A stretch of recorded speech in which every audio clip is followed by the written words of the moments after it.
नमस्कार दोस्तों, मेरा नाम है पंकज दुबे और आज हम बात करने वाले हैं दोस्तों ईरान और इजराइल के बारे में। दोस्तों अभी रिसेंट में आपने देखा कि इजराइल ने ईरान के ऊपर अटैक किया। फाइटर जेट्स गए, F-15 F-16 गए, कहीं कहीं पे बम बम गिरा करके आए। बोला गया भैया 20 जगहों पे बोलते हैं इन लोग ने हमला किया, बम गिराए, धमाके हुए। बाद में पहले खबर आई कुछ और, बाद में दूसरी कुछ खबर आई। पहले बोला गया भैया बहुत तबाही हुई, बहुत तबाही हुई। बाद में खबर आई नहीं भैया कोई तबाही नहीं, छोटा मोटा डैमेज हुआ। पहले बोला गया कोई नहीं मरा, बाद में बोला गया 2 लोग मरे। अब खबर आ रही है 4 लोग मरे। तो ये सब बोलते हैं ना, और इसराइल का कहना भैया हमने तो बहुत मारा है, ज्यादा तबाही हुई है।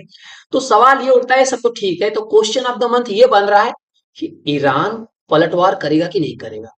तो चलिए दोस्तों, आज डिटेल में ये हम समझने वाले हैं कि एक्चुअल में ईरान पलटवार करेगा या नहीं। तो खबर यहाँ पे ये आ रही है दोस्तों कि आपने देखा होगा कि यहाँ पे ये भी चीज है दोस्तों कि यहाँ पे 4 ईरानियन सोल्जर्स मारे गए। उसके बाद खबर आ रही है कि हिजबुल्लाह ने क्या कर दिया, ड्रोन स्ट्राइक कर दिया इजराइल के एयरबेस पे। ये तो चलते रहता है। अब मॉर्निंग में न्यूज कुछ और थी, शाम तक 1-2 घंटे के बाद न्यूज चेंज हो गई। पहले बताया गया बहुत धमाका हुआ, बाद में बोलते हैं कुछ धमाका नहीं हुआ। ये भी बताया गया रसिया ने इन्फॉर्म कर दिया था पहले, भैया तुम्हारे ऊपर हमला होने वाला है, तुम रेडी कर लो S-300 और जो बाकी तुम्हारे पास एयर डिफेंस सिस्टम सब रेडी करके रखो। अब ये खबर इंपॉर्टेंट इसलिए हो जाती है कि दोस्तों ईरान क्या करने वाला है। तो आयतुल्ला अली खमेनेई की तरफ से बयान आया, इन्होंने बोला देखिए युद्ध को ना तो बढ़ाना है ना तो कम करना है। तो सीधा बोल रहे हैं भैया, रिटेलिएशन को बोलते हैं ना, स्किप करना चाहते हैं। मतलब ये ऑल आउट वॉर में नहीं जाना चाहते। उसका रीजन भी है क्योंकि देखिए इनकी जो अलाई है, सबसे मोस्ट ट्रस्टेड अलाई कौन है? रसिया। अब रसिया खुद युद्ध में जुड़ा हुआ भिड़ा हुआ है 2022 से।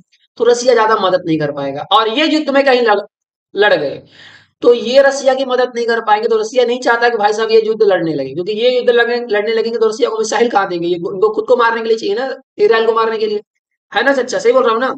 और दूसरी बड़ी खबर ये है दोस्तों, पता चल रहा है कि भाई साहब खमेनेई की तबीयत बहुत भयंकर तरीके से खराब हो गई है। खबर आ रही है भैया, सीरियसली बोलते हैं ना, बीमार हैं।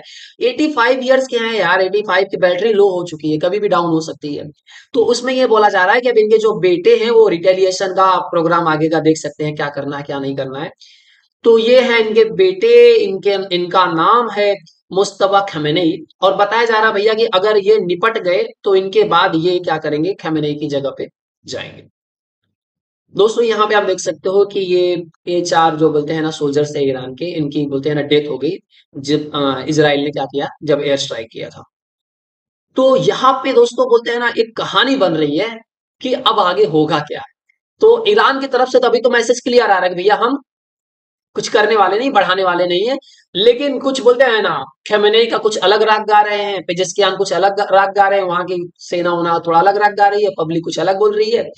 तो यहाँ पे बोलते हैं ना, ईरान का कुछ कहना है और इसराइल का कुछ और कहना है। इसराइल ने बोला भैया हमने 20 टारगेट को हिट किया है, उनके जो मिसाइल मैन्युफैक्चरिंग फैसिलिटीज थी उसको उड़ा दिया हमने, जो सरफेस टू एयर मिसाइल्स बनाते थे, और उनकी जो मिलिट्री साइट्स थी सब उड़ा दिया हमने।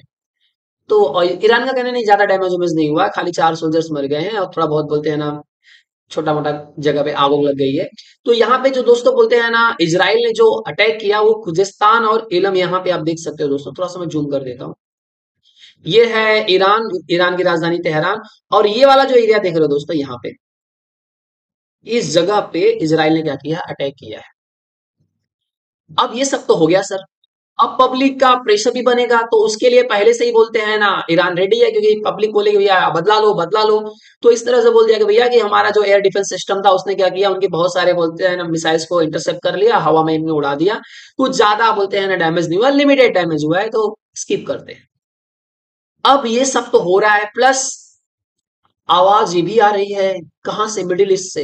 सऊदी अरेबिया, कतर, टर्की, ये सब का कहना है कि इजराइल ने तो गलत किया। बहुत सारे देशों ने बोला, हालांकि फ्रांस ने भी बोला कि देखिए अब आपने मार दिया है, इन्होंने मार दिया है, अब एक काम करो युद्ध खत्म कर दो। तो एकदम बोलते हैं ना न्यूट्रल होकर के फ्रांस ने बोला। अमेरिका का बोलना था कि देखिए इसराइल ने बदला ले लिया, ईरान अब तुम मत कर देना, अब तुमको करना भी नहीं चाहिए, अगर तुम करोगे तो गलत हो जाएगा। ये यूएस की तरफ से बयान आया। पाकिस्तान भी बोलता है हम भी बयान देंगे। तो भैया नेट तो ओपन है, बयान दे दो। इन्होंने बोला इजराइल ने गलत किया है। तुम्हारी बात को कौन इंपॉर्टेंस देता है यार? ऐसे लगता है कोई बच्चा बीच में रोते रहता है, मेरा मारा मारा मारा मेरे को। कौन सुनता है तुम्हारी बात को? हाँ, तुम मत बोला करो यार, बेइज्जती हो जाती है तुम्हारी। अब प्लस यहाँ पे ये भी बताया गया दोस्तों, इजराइल की आईडीएफ ने एक पिक्चर, यहाँ पे दोस्तों आप थोड़ा सा मैं जूम कर देता हूँ इसको। यहाँ पे पब्लिश किया और बताया कि देखिए भाई साहब, हमारी बहुत सारी फीमेल पायलट्स ने इसमें पार्टिसिपेट किया हिस्टोरिक मिशंस में। तो यहाँ पे दोस्तों दिखा रहा होगा ये F-15 और F-16 फाइटर जेट से ये लोग गई और ईरान के ऊपर हमला करके आ गई दोस्तों। तो ये भी चीजें क्या किया इजराइल ने यहाँ पे रिवील किया। तो ये सब तो ठीक है सर, अब आगे क्या होगा उस पर डिस्कस कर लेते हैं। क्योंकि अब जिस तरह से ये बताया जा रहा है कि भाई साहब इजराइल ने मार दिया ईरान को, इधर थोड़ा सा कर दिया धमाका, अब ईरान मार देगा, फिर इजराइल मार देगा, फिर ईरान मार देगा, फिर ये मारेगा, फिर ये मारेगा। तो ये नेवर एंडिंग कॉन्सेप्ट चलेगा, एक बार तुम मारो फिर मैं मारू फिर तुम मारो, तो खत्म ही नहीं होगा। तो फ्रांस का बोलना था भैया हो गया, तुमने मारा उसने भी मारा, बात खत्म करो। सिर्फ बोलते हैं ना, दो बच्चे लड़ते रहे तो कोई आता है समझाता, भैया तूने मारा दो झापड़, हाँ तूने भी दो झापड़ मारा, हाँ बात खत्म, अब शांत हो जाओ। लेकिन सवाल ये उठता है कि इनका तो बंद हो जाएगा, लेकिन ट्रिपल एच का क्या होगा? हमास, हुतीस, हिजबुल्लाह ये तो चलते रहेंगे। अब इनका जब स्कीम चलते रहेगा, अब पता चला भी इसमें हिजबुल्लाह के कोई और किसी को उड़ा दिया, हमास से किसी को उड़ा दिया, हुती से किसी को उड़ा दिया इजराइल ने। अब इन तीनों को जब मारा जाता है तो ईरान को तकलीफ होती है। तो इसमें ये बताया जा रहा है कि भाई साहब ये जो कॉन्सेप्ट है ना नेवर एंडिंग वाला है, ये इनका नहीं होगा तो इजराइल इनको तो जरूर धोएगा, इनको धोएगा तो फिर से ईरान गुस्सा आएगा। तो ये अभी चीजें बोली जा रही हैं कि ये बढ़ती जा सकती हैं अगर इस चीज को रोका नहीं गया। आपने देखा होगा दोस्तों कि रसिया और यूक्रेन का तो चल ही रहा है लंबे समय से। अब ये सब जो चीजें यहाँ पे देखने को मिल रही है, तो प्लस आपने मैंने वीडियो भी यहाँ पे बनाया था इसके पहले कि अमेरिका का कहना है कि भाई साहब वर्ल्ड वॉर 3 बहुत नजदीक आ चुका है। ट्रम्प बोल रहे हैं कि जिस तरह से कमला हैरिस और बाइडेन का एडमिनिस्ट्रेशन काम कर रहा है, इनकी जो फॉरेन पॉलिसी जिस तरह से काम कर रही है, ये लोग वर्ल्ड वॉर 3 करा देंगे भाई साहब। ढंग से काम नहीं कर रहे हैं, ये किसका कहना है? ट्रम्प का। और 400 अराउंड 400 ऑफिसर्स ने बोला हाँ हाँ ट्रम्प सही बोल रहे हैं, ट्रम्प सही बोल रहे हैं, बराबर बोल रहे हैं, वर्ल्ड वॉर 3 हो जाएगी। तो ये वर्ल्ड वॉर 3 का जो ये लोग बोलते हैं ना नाम ले रहे हैं, वो क्यों ले रहे हैं? क्योंकि ये अगर ये बोलते हैं ना युद्ध बड़ा बने, अब इसराइल और ईरान के बीच में घमासान बढ़ते जाएगा। ऑलरेडी इधर रसिया यूक्रेन का चल ही रहा है, तो इनके जो एलाइज हैं वो भी भिड़ना शुरू करेंगे। आपने इसके पहले रिसेंट में देखा होगा, अभी कुछ दिन पहले की बात है, नॉर्थ कोरिया ने बॉर्डर पे बोलते हैं ना बम मार दिए बहुत सारे। और जब मन बोलते हैं भाई इस बार अगर हमला करेंगे साउथ कोरिया को बोलते हैं नक्शे से हटा देंगे। अब यहाँ पे ये भी आकलन लगाया जा रहा है कि चाइना बोलते हैं ना ताइवान पे कहीं हमला कर सकता है। तो अब इनका हुआ तो उसमें जापान का भी आ जाएगा, फिलीपींस भी आ जाएगा। तो ये युद्ध दोस्तों ना एकदम बहुत भयानक तरीके का रूप ले लेगा। तो इससे अमेरिका ने पहले ही जता दिया भैया कि अगर आप तुम चीजों को बढ़ाओगे तो हम लोग वर्ल्ड वॉर 3 की तरफ बढ़ते जा रहे हैं। क्योंकि अब दो जगहों पे तो लड़ाई चालू हो गई है, अगर गलती से इधर चालू हो गई तो 3 फ्रंट पे जब युद्ध चालू हुआ तो भाई साहब वर्ल्ड वॉर 3 में सो कन्वर्ट होने में ज्यादा समय नहीं लगेगा।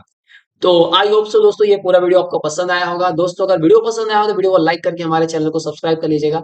And thank you so much for watching this video.